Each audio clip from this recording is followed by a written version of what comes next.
In this video, we'll discuss the Property or Parcel Mapping tool in ITICnxt. The Property tool lets you create excavation entities based on existing parcel data.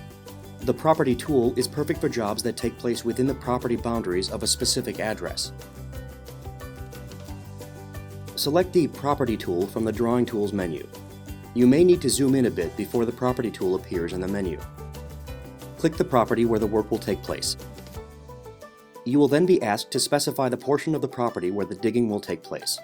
Check all necessary boxes and make sure to include any possible areas of excavation. If you choose the Both Sides of Road in Front of Above Address option, the entity will expand to include the nearby road right-of-way.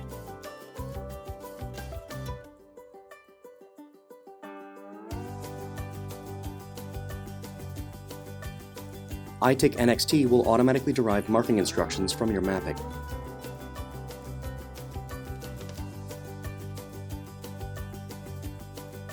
Thanks for watching.